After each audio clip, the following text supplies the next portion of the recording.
I recorded this entire video and my microphone wasn't picked up. So I'll be trying to dub over it. Good luck. I don't know what I say here, but welcome. This world is called Fractone and it's by I. And it's basically a modular synth kind of, where you have a basic waveform and you can plug in various stuff across to make it do stuff. The entire synth has knobs like these that you can adjust by twisting your hand. So for example, you can see the attack on this envelope changing, and then you can take these patch cables and plug them in wherever you want pretty much. So now when I press a key, you can see the cutoff for this being adjusted by the envelope. So now if I change it to a high pass filter,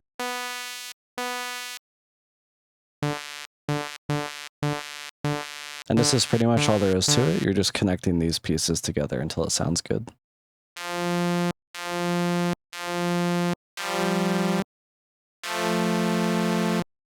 Now you might be wondering how I'm doing this, like how I'm inputting these keys. VRChat has MIDI support. So here I'm using my keyboard into FL like I normally would, but I'm outputting FL's MIDI to VRChat, so I can even just use my mouse to control the keys. Getting MIDI into FL is pretty simple, like you normally would just using your keyboard. But to get it to VRChat, I'm using this MIDI out feature.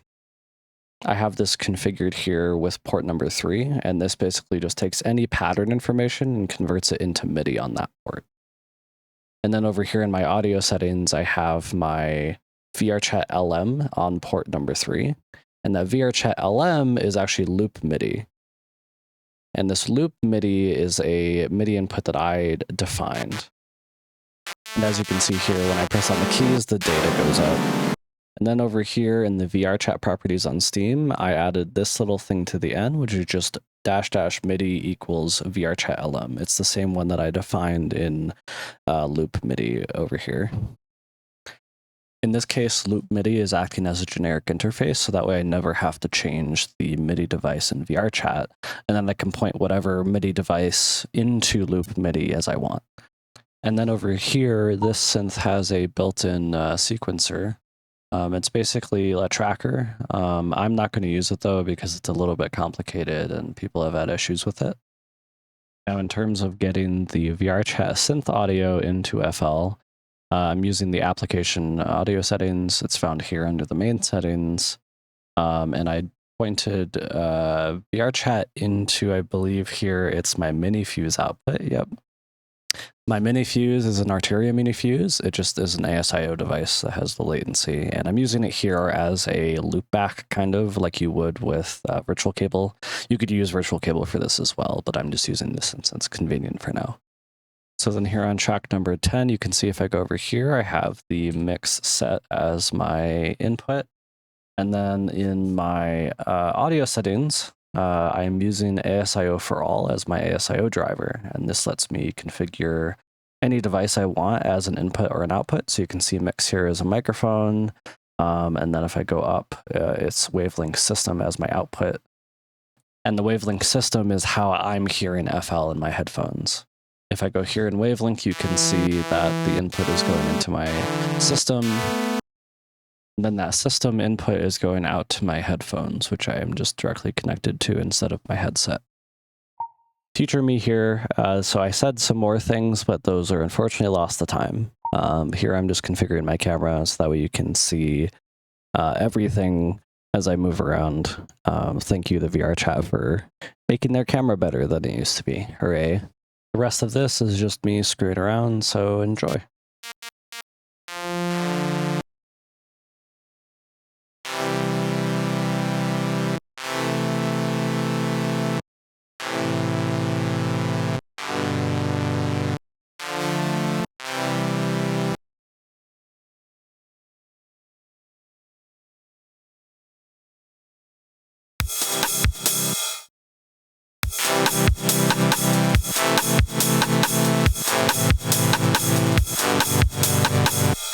You could probably hear how the synth sounded kind of delayed or behind, and I'm going to fix this by using the input delay feature that's on FL.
So just like how you would treat any external synth, I'm treating the VRChat Synth here the same.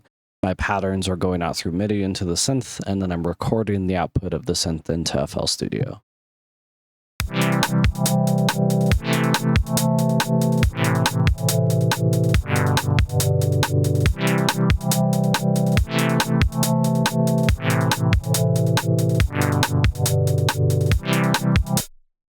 After I record it, I put the synth recording onto another track, in this case track 11, and then this allows me to run whatever effects I want on it and adjust it in post.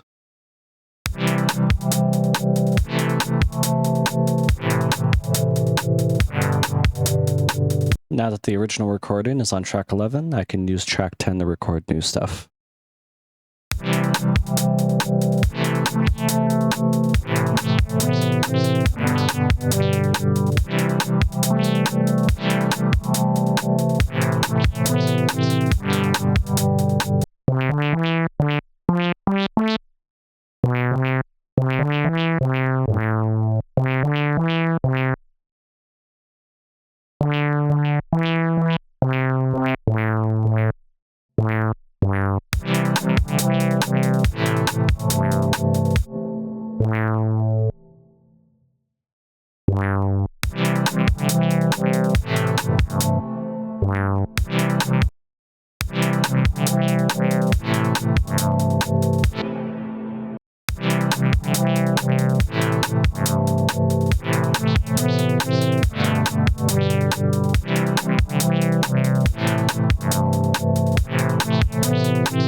I'm still really sad that I don't have the original audio because I don't know what I was saying here, but I think I was just appreciating how cool it is that I can treat this VRChat instrument as if it were a real external instrument.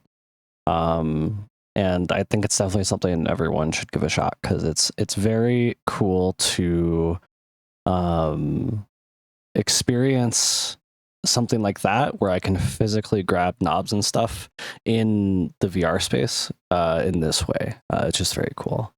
Anyways, thank you for watching. If you enjoy this type of content, feel free to subscribe, and I will see you later. Bye-bye.